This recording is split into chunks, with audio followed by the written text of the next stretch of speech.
हमने कुछ दिनों पहले आपको एक कहानी सुनाई थी साउथ अफ्रीका क्रिकेट के कप्तान टेम्बा बावूमा की। हाइट बहुत कम होने के बाद भी उनकी अचीवमेंट्स की कुछ वैसी ही कहानी हम आपको आज फिर बताने वाले हैं। इस बार कहानी है गणेश बारैया की और किरदार है डॉक्टर का, या यूं कहिए कि दुनिया का सबसे छोटा डॉक्टर। हाइट 3 फुट, अस्पताल के स्ट्रेचर तक भी नहीं पहुंचते, मगर फुर्ती बिल्कुल चीते जैसी। एक किस्सा है, दोपहर का वक्त था, भावनगर के सर टी जनरल हॉस्पिटल के ट्रामा सेंटर में एक औरत को लाया गया। सबसे पहले दौड़कर पहुंचे 25 साल के गणेश, गले में स्टेथोस्कोप, इंटर्न्स को निर्देश देते हुए मेडिकल अफसर्स के कमरे में लौटकर वो अपने 2 बैचमेट और 2 इंटर्न्स के साथ बैठे थे। बोले, अभी भी यकीन नहीं हो रहा कि मैं यहां तक पहुंच गया। भले ही गणेश को यकीन ना होता हो, लेकिन हकीकत यह है कि गणेश आज एक सफल डॉक्टर है। यह कहानी शुरू होती है गुजरात के भावनगर से, जहां एक किसान के घर में 9 बच्चे, गणेश उनमें से 8वें नंबर पर थे, जिन्हें जन्म से एक बीमारी थी जिसे बौनापन कहा गया। ग्रोथ हार्मोन की कमी की वजह से 72% लोकोमोटर डिसेबिलिटी, माने भाई बहन में सिर्फ वही ऐसे थे जिन्हें यह परेशानी थी। 10 साल की उम्र में एक सर्कस ग्रुप आया। गणेश के पिता से बोला, 5 लाख देंगे, बच्चा ले आओ, ये तो बस सर्कस में ही काम कर सकता है। ये बात सुनकर गणेश के पिता ने उन लोगों को भगा दिया, लेकिन घर वालों में डर बैठ गया कि कहीं उनका बच्चा कोई उठा न ले जाए। इसी डर में पले बढ़े गणेश ने अपनी शुरुआती पढ़ाई गांव के स्कूल से की, माध्यमिक शिक्षा बगल के गांव से, और साइंस की पढ़ाई नीलकंठ विद्यापीठ तलाजा से पूरी की, इस सपने के साथ कि वो एक दिन डॉक्टर बनेंगे। मगर इसमें बहुत सी रुकावटें थी। जैसे 2018 का साल था, गणेश ने 12वीं साइंस पास करने के बाद नीट यूजी की परीक्षा दी और उसे पास भी कर लिया। उन्होंने एमबीबीएस में एडमिशन के लिए अप्लाई किया, मगर तभी उनके सामने एक ऐसी चुनौती आई जिसने उनके हौसले को तोड़ने की कोशिश की। मेडिकल काउंसिल ऑफ इंडिया माने एमसीआई ने गणेश को उनके शारीरिक कद की वजह से एडमिशन देने से मना कर दिया। एमसीआई की कमेटी को यह चिंता थी कि इतने छोटे कद के कारण वो इमरजेंसी केस को ठीक से संभाल नहीं पाएंगे। इस बारे में गणेश बताते हैं, ये मेरे लिए बहुत ही बुरा पल था। जिस सपने को पूरा करने के लिए इतनी मेहनत की थी, वो एक झटके में टूटता हुआ दिख रहा था। हालांकि गणेश ने हार नहीं मानी और उन्होंने सुप्रीम कोर्ट का दरवाजा खटखटाया। ऐसी हिम्मत जुटा पाने का भी एक कारण था, क्योंकि गणेश के साथ इस मुश्किल घड़ी में खड़े थे उनके पुराने स्कूल नीलकंठ विद्यापीठ तलाजा के प्रिंसिपल डॉक्टर दलपत भाई कातारिया और रवसी सरैया। मगर एक समस्या अब भी थी कि गणेश के परिवार की आर्थिक स्थिति ऐसी नहीं थी कि वो कोर्ट के महंगे खर्चे उठा सकें, क्योंकि उनके माता पिता किसान हैं और परिवार एक कच्चे मकान में रहता था और रहता है आज भी। ऐसे में डॉक्टर कटारिया ने गणेश की आर्थिक मदद भी की और कानूनी लड़ाई में उनका पूरा साथ भी दिया।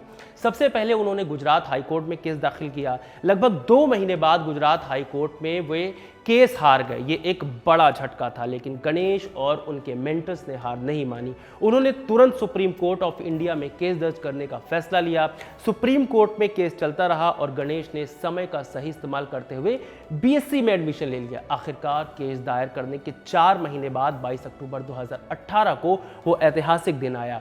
सुप्रीम कोर्ट ने गणेश के पक्ष में फैसला सुनाया। कोर्ट ने साफ कहा कि गणेश को उनकी डिसेबिलिटी के कारण एमबीबीएस में एडमिशन लेने से कोई नहीं रोक सकता है। यह सिर्फ एक फैसला नहीं था, कि उन लाखों लोगों के हौसले की जीत थी जो सोचते थे कि शारीरिक कमी के कारण वे कुछ नहीं कर सकते। हालांकि जब तक सुप्रीम कोर्ट का फैसला आया, तब 2018 में एमबीबीएस एडमिशन का प्रोसेस पूरा हो चुका था। इसलिए सुप्रीम कोर्ट ने यह फैसला दिया कि गणेश को 2019 में नीट की परीक्षा दिए बिना ही एमबीबीएस में एडमिशन मिल जाएगा और उनके लिए एक सीट रिजर्व रहेगी। आखिरकार 1 अगस्त 2019 को गणेश ने गवर्नमेंट मेडिकल कॉलेज भावनगर में एमबीबीएस में एडमिशन लिया और अपनी पढ़ाई शुरू की। लेकिन अभी तो बहुत सी चुनौतियां बाकी थी, जैसे उन्हें सर्जरी ट्रेनिंग के दौरान ऑपरेशन टेबल देखने में या एनाटॉमी क्लासेस में परेशानी होती थी।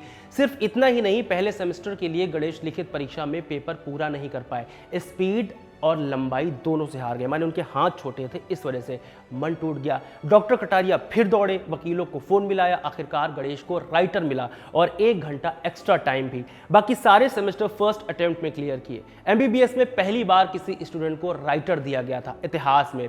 सिर्फ इतना ही नहीं, साथ पढ़ने वाले लोगों और प्रोफेसर ने हमेशा उनका साथ दिया। खास तौर पर गणेश को क्लास में सबसे आगे की सीट दी गई ताकि उनकी पढ़ाई में कोई दिक्कत ना आए। गणेश ने भी किसी को निराश नहीं किया, सभी की हेल्प और अपनी लगन से उन्होंने अपना और अपने परिवार का सपना पूरा किया। फरवरी 2024 में MBBS पूरा किया और मार्च 2025 में इंटर्नशिप के साथ अपनी डिग्री पूरी की। आज 25 साल के गणेश बारैया भावनगर के सर टी अस्पताल में इंटर्न डॉक्टर के तौर पर काम कर रहे हैं। गुजरात सरकार के नियमों के हिसाब से वो 1 साल के लिए बॉन्डेड मेडिकल ऑफिसर के पद पर भी नियुक्त किए गए हैं। एक सवाल आपके मन में भी होगा कि वो कैसे मरीजों को देखते होंगे, तब क्या होता होगा। गणेश के कलीग्स बताते हैं कि जब पहली बार कोई मरीज गणेश को डॉक्टर के रूप में देखता है तो हैरान हो जाता है। कई बार तो मरीज गणेश से इलाज कराने के लिए मना तक कर देते हैं। इस बारे में गणेश खुद कहते हैं, अगर कोई मरीज बेहोश हो तो उसे चेक करने या ट्रीटमेंट देने में थोड़ी बहुत दिक्कतें आती हैं, लेकिन जो मरीज होश में होते हैं वो सहयोग करते हैं और आसानी से उनका ट्रीटमेंट किया जा सकता है। इन सारी चुनौतियों को पार कर आज गणेश बारैया एक सफल डॉक्टर हैं और डिसेबल लोगों के लिए मिसाल।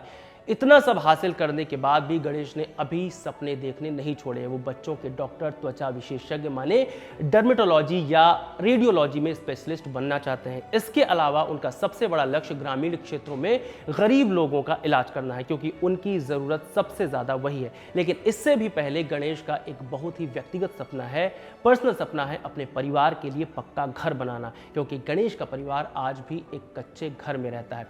गणेश बारैया की कहानी हम आप सबको यही सिखाती है कि आप किस कद से आए हैं या आपका कद कितना है, ये मायने नहीं रखता। मायने रखता है आपका हौसला। जैसे एक छोटे से बीज में एक विशाल बरगद का पेड़ बनने की क्षमता छिपी होती है, वैसे ही डॉक्टर गणेश बारैया ने साबित कर दिया कि इंसान का जज्बा किसी भी शारीरिक सीमा से कहीं ज़्यादा ऊंचा होता है। गणेश बारैया की इस कहानी के लिए आप क्या कहेंगे, हमें कमेंट करके ज़रूर बताइए। मेरा नाम है रविशंकर। खबर गांव को सब्सक्राइब ज़रूर करिए। बहुत शुक्रिया।